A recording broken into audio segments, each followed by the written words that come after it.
Hey guys, welcome to a new video that I'm gonna put out for LP nodes that we've just released. I think it's important to get the risk and reward of LP nodes so that people can make the best decision possible. You guys know I love education, and I like making sure that the risks are presented up front. So that's what I'm gonna, pick to answer here. Hopefully, once the video's over, because it's gonna be short, because there's not a lot of meat to LP nodes. They're pretty straightforward once you understand what they are. Then you have a better understanding if that's something you want to do with your position. So I'm going to go to my whiteboard here that I've made, and I'm going to try and show you some of the answers that I'm looking to present you. And then hopefully by the end of the video, you can choose the best decision for you. So some of the questions that I'm going to answer is, what is a node? Why do I want to node rather than farm? What are the risks of noding? What are some of the strategies when you are noding? And how are those nodes paying over 100%? So I'm going to start with the risk because I think that's the best thing to put first. The risk is if no more nodes are being created, the reward pool will be depleted and the 500% return cannot be met. So in that sense, LP nodes and all nodes are kind of Ponzi-nomics. But where it differs is that, we don't go permanent, right? The LP node only goes up to 500% of your initial investment and then it depletes. So it doesn't just go for lifetime passive income. So the nodes you're maybe familiar with in the DeFi scene aren't the same. This is similar to lock staking, but again, it does require nodes to be constantly made to be able to feed the reward pool in order to pay you back. So that's the biggest risk of noding. 500% is not guaranteed. Please understand that before you get into nodes if you take that risk on. And with that, the question, how are nodes paid out past 100%? So I have a flow chart, and I think it's best to look at it like this. So you create the LP, you create the node, and then 100% of that LP that you created the node with goes to a reward contract for either Walrus or Walrus Share LP. So 30% of that is always claimable by the treasury to own permanently. 70% of that stays in that reward contract to constantly pay out node holders. Well, the reason it works and the reason that it pays you over 100% is that we constantly incentivize node making. And so if people are constantly noding or compounding their nodes, well, then that reward pool is constantly topped so that the old node holders are paid out by the new node holders. And again, that's where the Ponzi-nomics kind of come into play.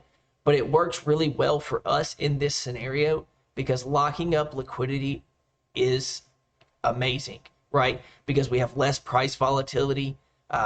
We have people have less access to panic, break their LP, and dump. So in that regard, it's really a special thing to be able to have LP nodes this early. And we've seen amazing success with it. So some fun facts here. Nodes for frozen walrus are just lock staking. And what that does is it takes the large amount, 100% of your position, and it shrinks it down to you getting 3% of it daily up until 500%. So your initial 100% of LP is now owned by a contract, which means you're unable to have access to it. So it's pretty much a commitment to the protocol. And in return, the protocol becomes more stable. You're able to sell into it without such large price impacts. Other people are looking at large liquidity so that they can invest. So the more that we build, the more people come, and in return, we get more liquidity. So as we snowball effect this, you can see how powerful it becomes to lock some of this liquidity up. And of course, that 30% that the DAO will be receiving will be untouched. So it will be permanent. So as we grow and build nodes, more and more will go into the DAO. And again, it benefits us to never break that. It will be permanent in the treasury. So hypothetically, if we can gain enough LP, then even if everyone breaks their LP, the protocol, the DAO, would have owned enough liquidity to continue trading regardless of people having LP or not. And that's a beautiful thing because once emission's in, there's no incentive to LP. Well, then once we have utility and the DAO owns a large portion, well, then we're constantly tradable and people can, and we've built a large position in the DAO so that You're able to trade your coins, use your coins for the trading card game or whatever else. So you could see that this is a powerful tool for us to get, is this permanent liquidity. So obviously you get a 500% return of investment on these. You get weekly prizes. Obviously we're doing a weekly prize that's very big today for this week. But we will do more in the future just to make sure that we're constantly trying to get node holders, because it really does benefit everyone, the more nodes made here. And then obviously higher liquidity causes less price volatility. Beforehand, a week ago, you could sell $300 of Walrus and put in it would likely have been a 2 to 3% price impact.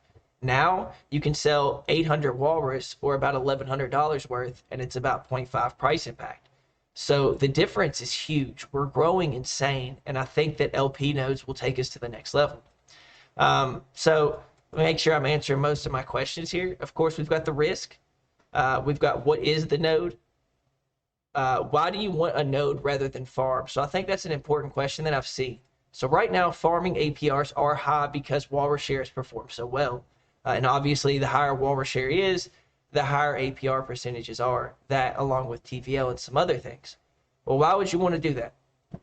Well, the thing is, node rewards are going to constantly pay out at 1.5% to 3% daily. With our current TVL growth, our APRs will be ever dropping. With Walrus share price swings, APR will be constantly changing. So you can't really count on the current APRs because we're so new. They will dwindle. They will come down to what that sustainable level of 0.5% to 1% daily that I had claimed that I wanted. So eventually we will get there. Well, you can make LP right now and start getting 1.5 to 3% daily, and that'll be for the rest and the remainder of your 500% return of investment. So it's important that you know that. Obviously, farming does have benefits now, but so does noding. So a strategy and kind of how to think of it is look at it like this. You create your LP, you create your node in any given one. You're now getting 3% back daily currently. Of course, it could drop over time, but we're getting 3% back daily right now. So you can start putting that 3% daily in Magic's auto compounding vault, right? And so now you're getting 3% daily and 5% compounded on that 3%. And as you grow your 500% return of investment and constantly adding it to the farm, you're super compounding your position because you're getting 500% of your initial and also 5% daily. That will, of course, dwindle down, but still you're compounding the LP into even beefier LP. So you can see that this is going to be huge in a long-term scale, which everything I do is for the long term. So it's going to be a really awesome tool to see how people strategize and build LP. And again, you can notice that I'm talking about LP and not single assets. So this LP is not only benefiting you because you're growing a huge position very fast, but it benefits us because you're looking in terms of building liquidity for the protocol. And you're looking at ways to use liquidity for the protocol rather than, oh, well, let me just get Walrus share and stake it in the boardroom, which is fine. That's a strategy involved. But I'm saying the deeper liquidity, the better it is for the protocol, the more investors we, assume, and then also less price swings. And that's really when the whales come in and beef up our protocol. So, that's really important that you understand how powerful these nodes are and also the risk involved. So I'm hoping that, whenever you see this, that you understand the risk and you make an informative decision about whether or not you want to take on LP nodes. Again, I'm really happy with LP nodes. Of course, it's something that I wanted. So it's my protocol and I've worked with LB to create them. So I am biased. But I do think that they are going to be an amazing tool to build deep liquidity into Frozen Walrus. And that's it. That's it for the video, guys. I know it's short, but hopefully you get a better understanding of nodes. So thank you.